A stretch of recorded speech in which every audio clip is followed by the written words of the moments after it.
So by now, some of you are probably wondering what's my response towards Blizzard's latest Diablo announcement.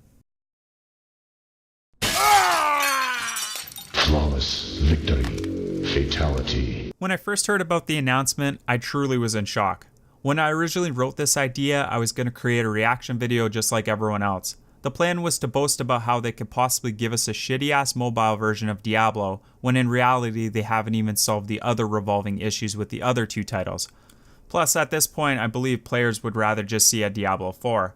I had a bunch of jokes lined up about how they could butter our biscuits just to sell us a mobile game with more loot crates than EA could shake a stick at. I even came up with the name of How to Kill an ARPG. Honestly, I'm truly pissed like everyone else. But then I got to thinking, where did this all begin? I mean, Blizzard said for us not to get our hopes up before BlizzCon, right? Over the course of the panel, they assured us we will be getting multiple Diablo projects in the future. So am I missing something here? After watching David Brevik's stream, he talked about how quick to judge some players can be, and for us not to judge something we haven't tried out. Clearly this panel was about Diablo Immortals, a game, mind you, I will probably never play because I'm just not that interested in mobile games. However, someone else out there might be, and that really isn't the place for me to judge. It doesn't mean we should poke fun at a game we haven't even tried out. Maybe this will be a future game that my kids might enjoy. Maybe this will be their first experience at playing Diablo like it was my first experience at playing Diablo 1 and 2. It makes me feel old just saying this, but as you get older, you tend not to enjoy some of the newer stuff getting released, such as remakes of movies, songs, and even video games. It's a common saying my parents used to say, and I'm actually feeling old for saying this right now, but here it goes. Well, back in my day, we had Diablo 2. Diablo Immortals compares nowhere near up to my version of the game. We get it, Blizzard North has made a masterpiece, and it has become extremely hard to match. Now, did Blizzard overhype the announcement of a mobile game? Most definitely, I'm not going to argue that, but I need you guys to take a step back in time before you're quick to judge. Blizzard originally announced Diablo 3 in 2008. I remember getting awoken by my brother just to show me the announcement on my mother's old dusty Dell computer. Man, those were the days. This was at a time when Blizzard mostly posted any new game updates on the World of Warcraft website. From the moment of announcement to launch, it literally took them 4 years to bring us a product with everyone eagerly awaiting beside their side. The game was most definitely met with harsh criticism due to the online-only and real-life money house auction house system. However, one can arguably say that players wanted this in the beginning because they wanted a more Blizzard-controlled market rather than a third-party one. However, that's another discussion for another day. I personally didn't enjoy the game a whole lot. It had its good and bad moments for me personally, but nonetheless, it is what it is. From what I remember years ago, Diablo 3 was taken much longer than expected for launch, so then Blizzard offered us an update for Diablo 2. Don't quote me on this, but I'm pretty sure this is how we got respec tokens in the game.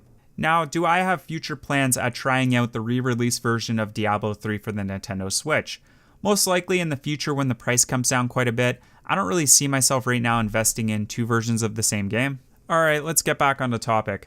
Do I believe most likely Blizzard had the idea for a possible Diablo 4 announcement at this year's BlizzCon, but they quickly realized they wouldn't meet a deadline and for whatever reason they decided to cancel it on us? Yes, I truly believe Blizzard had a big announcement lined up for us, and I'm guessing the reason they didn't announce any hints on day 1 or 2, and even after the backlash and meme surfaced from day 1, was because it would take away from the Immortal team's Q&A. Clearly in the beginning of the Q&A, you can tell he wanted to keep our attention more towards this mobile game. Do you really think for a moment if he had mentioned on stage we would be getting an entirely new game of Diablo on PC, that players would not be eager to ask a whole lot of questions, where at the moment they probably didn't have a whole lot of answers for us? The answer is simply no. Players wouldn't stop asking about it, and like I said above, they said for us not to get our hopes up. So I personally didn't. And I'm glad I didn't get my hopes up, because I'm not ranting as hard as some of the other people. Blizzard has stated in the past, good things will come to those who wait, but evil things will take longer. This statement right here, guys, shows us they are working on something really big and amazing for us. You couldn't tell me that you couldn't see Wyatt Chang holding himself back from mentioning any possible information in regards to Diablo 4.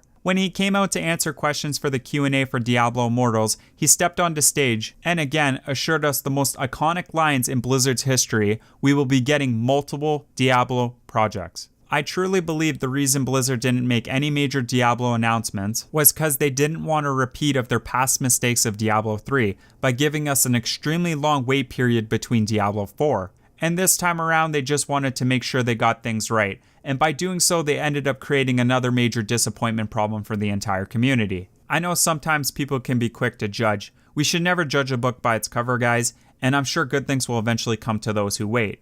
I truly do feel bad for the people that invested the money to go see BlizzCon, and only to get let down by this team. What I'm trying to say is we should never be quick to judge. Imagine if they had an entire panel lined up for us for a Diablo 2 remaster and a Diablo 4, but those two other teams had to quickly cancel because they wouldn't meet a deadline. And let's say the only team that was ready was the mobile version of the game. Now those guys have to go on stage and take the heat for everyone.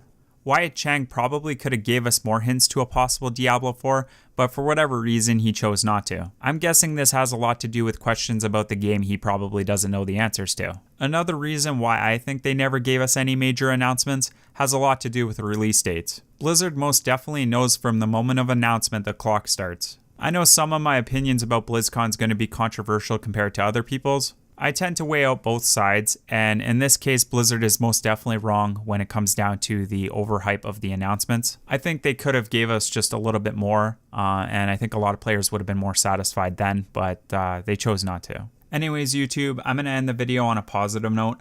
Best of luck on magic farming, and may the odds ever be in your favor.